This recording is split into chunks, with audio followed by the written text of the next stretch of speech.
Welcome back to the Nikki Clarke Radio Show. The show is about conversations that matter, and we have people from all walks of life to come on the show and share their heart stories. And we are so energized by the stories of transformation, of upliftment, and positivity. And we have yet another individual on the line with us today who hails from Toronto. He's the founder of the Keep Six organization. Please welcome Richard Miller to the show. How are you doing today, Richard? Very well, thank you. And it's a pleasure being on the show, Nikki. Thank you. Oh, it's always a pleasure chatting with you. I'm always inspired by what you're doing in the community. So without further ado, let's find out a little bit about who you are and what has led you to creating Keep Six organization. Well, I'm Richard Miller, and a few years ago I was actually incarcerated, and while going through the justice system, I came across quite a bit of injustice when it came to black young men, and also I would use the word corruption within our justice system. So I decided after, go ahead. I was going to ask you, so that's the Canadian justice system? Yes. Okay. That's correct. And after I was released, I decided I founded Keep Six.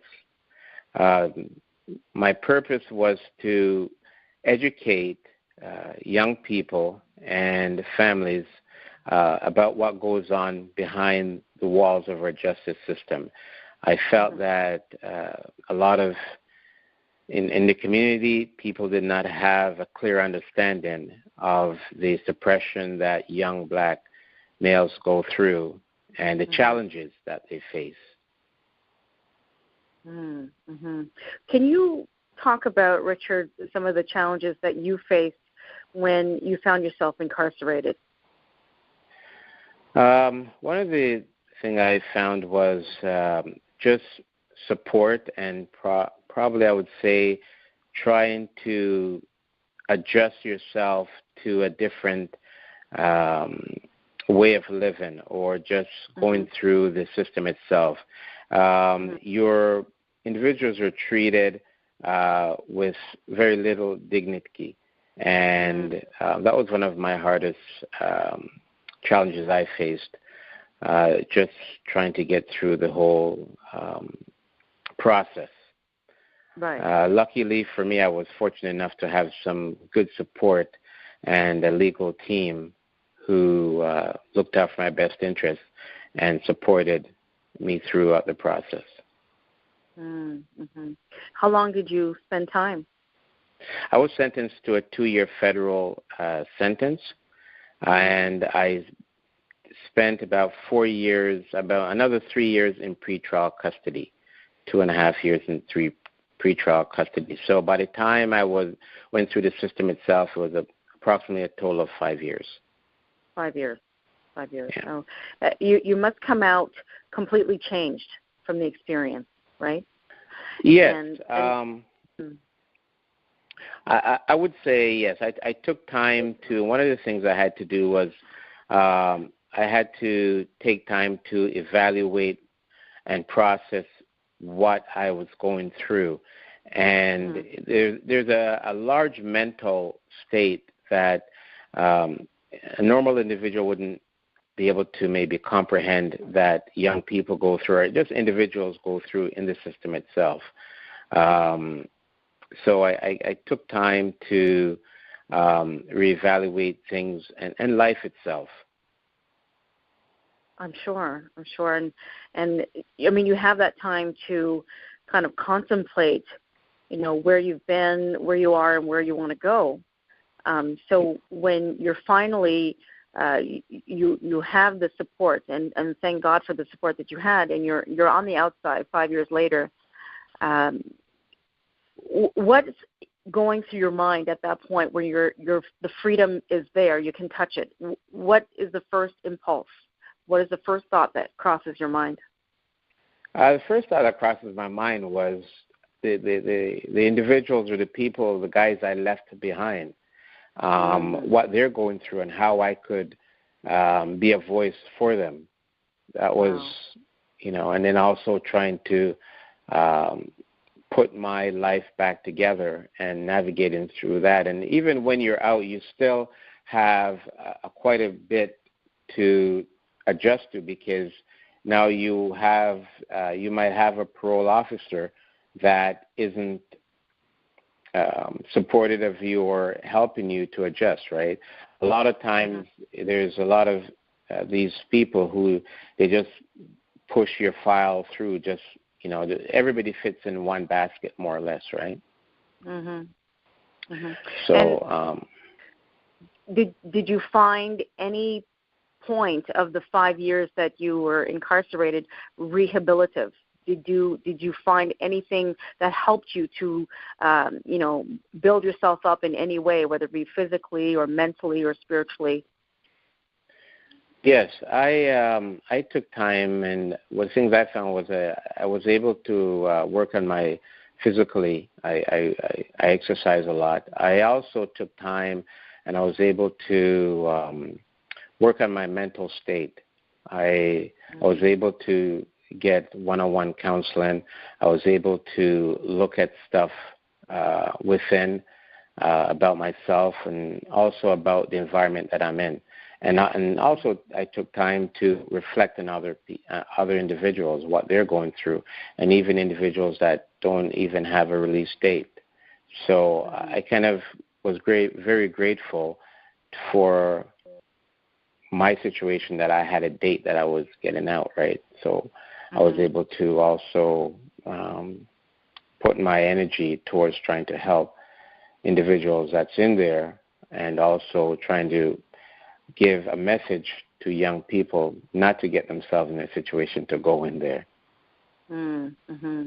So you come out and you have this purpose, right, that you never knew you had before, and then this purpose is leading you to organize Keep Six. Yes. And yes. You're here with this renewal of spirit that you want to work with people, community partners, criminal lawyers, families, youth, teachers, to keep our youth from going into that situation. And if they find themselves in that situation, that there are some supports to help them in there and also to get them out. Is that right? Yes, that is correct. I was very fortunate that when I started Keep Six, I first reached out to an organization, Young Street Mission, and one of the director for family service there, she was very supportive of me, and I was able to move forward with the support and encouragement from her. And then I reached out to other individuals in the community, and they also supported me. So I was very grateful for the support that I received, and that gave me the strength to move forward, because I was seeing that what I wanted to do and the vision that I had, other people supported it and felt it was needed in the community. So here you have this idea, and people are breathing even more life into it, and they're taking ownership of this idea. It's really a community platform, but you had to go through this. It's amazing how we have to go through hardship in order for it to be kind of a blessing for so many people, and in essence, that's what happened to you. So now, you're born of this vision, and people are embracing it, and then we want to take it to another level. So what are some of the parts that you would need to extend the vision of Keep Six? Some of the things I would need would be to partnership with other organizations and individuals in the private sector, funding, also individuals to volunteer in the sense of from everything from a psychologist to mentors and positive outlook, where youth can get positive outlook. One of the things I try to do is always speak to them about the challenges that they will face, and there's always a time that you're going to fall, is just to get up and just keep on moving forward, because nothing's going to come easy. I myself, I've seen that even through my process here. I've had situations where people have promised to support you, but when the time comes, you weren't able to get that support, right? But I have to just keep on going and try to do my best. Absolutely. And so fundraising, you're looking for volunteers. Do you have a board of directors for Keep Six? Yes, Keep Six has a board of directors. Now we have a wonderful board. We've got everywhere from a defense lawyer in Toronto to a Bay Street accountant to a probation officer. So we've got a very positive individuals on the board, and it's very good, Awesome. So where have you been going out in the community? What organizations have embraced you? You've gone into schools, I imagine. Where else? And where can we see you next? So the next, where you can see me next, I will be another agency, Taboo, in Scarborough in Melbourne. They have collaborated with Keep Six, and there's an event or a workshop that Keep Six that I've been doing called The Empowerment to Unlock the Justice System. And they have asked for me to present that workshop at their location on May 11th from 1 to 4 p.m. So that's next month. I'll be doing that. I've also been working in regards to the violence in the city and empowerment for the youth to employment. So I'm just in the process of putting a program that I have a tremendous amount of support from, even from one of our city council, that together for the youth to where we can able to get some of the guns off the streets and get young people into good union-paying jobs where they're able to contribute back to society and able to make a good living and able to get benefits and so forth, and training to learn a trade that they feel that they would enjoy or, feel that they'd like to get into.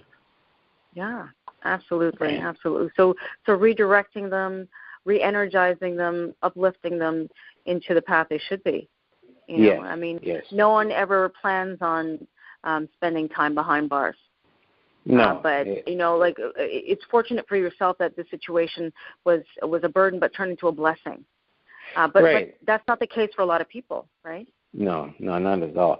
And I strongly feel that this was something that God wanted me to do, and I feel that I went through the challenges was for me to learn and for to be guided to be doing what I am doing right now, because I am blessed. I am very blessed to have the individuals around me and the support that I get from the people that have come forward.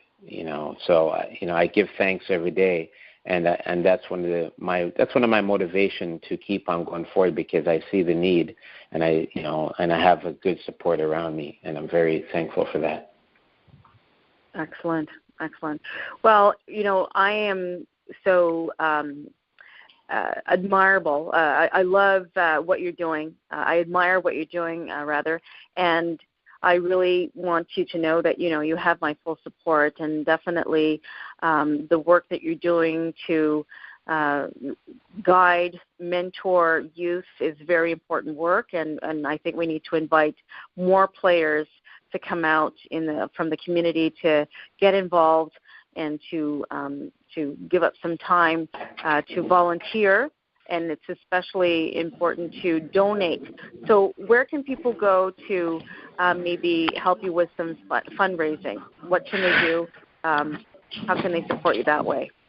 Well, if someone would like to support us, you're welcome to contact us at toll-free 1-800-640-3075, or you can reach us at keep6.org, and that's KEEP, the number 6, IX.org, and they can make a donation or come out and send us an email, and let us know that they're willing to volunteer and like to be a part of, the Keep Six movement.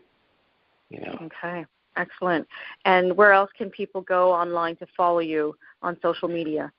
We are on Twitter, Instagram, and Facebook.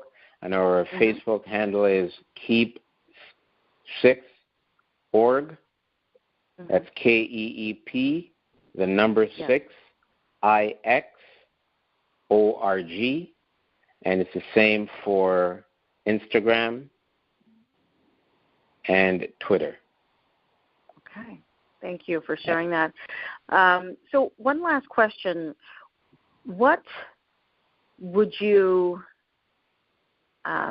desire to happen, let's say, in the next 2 years? What would you like to see, whether it's, a major change in laws or just what is it? Let's just put it out there and see who is listening and how it can be a blessing to you. What would you like to happen for Keep Six? One of the things I would like to see happen is our government, our key players, pay attention to the youth and give support to the grassroots organization that's working with these youth and trying to reach the communities to help these young people.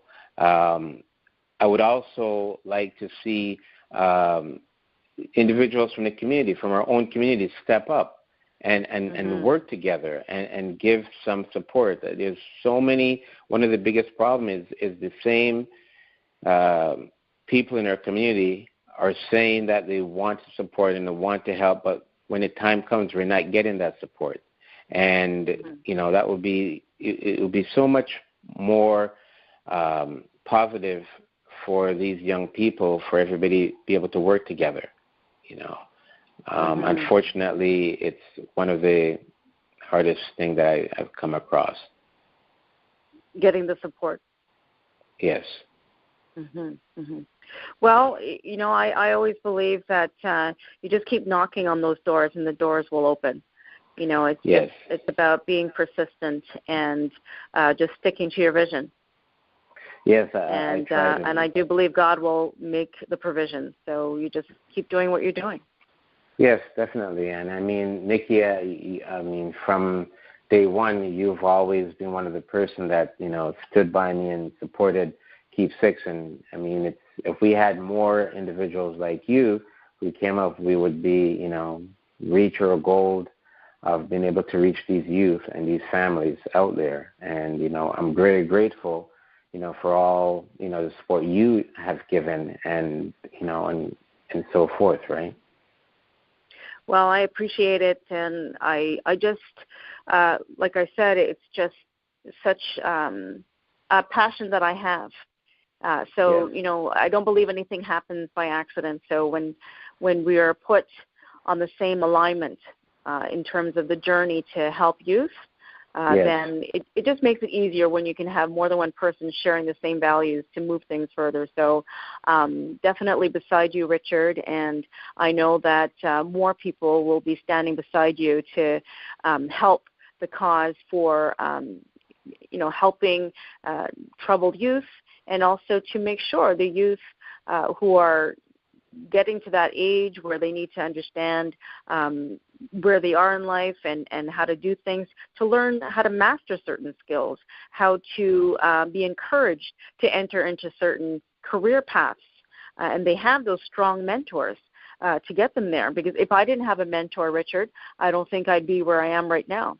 So I'm grateful for the people who raised me up, and we need to have those people in the community to take the time and to spend with our children. So, again, applaud you for what you're doing, and I really do appreciate it. So, Richard, thank you so much for your time. I know you're very busy. Thank you for sharing what you're doing with Keep Six, and I look forward to seeing you again in the next few weeks, the live stage of the Nikki Clarke Show. And I know we're going to be joined with one of your colleagues, criminal lawyer Jordana Goldquist. Is that her name? Yes, Goldlist. Excellent. Gold List, Yes. Jordana Yes. Gold List.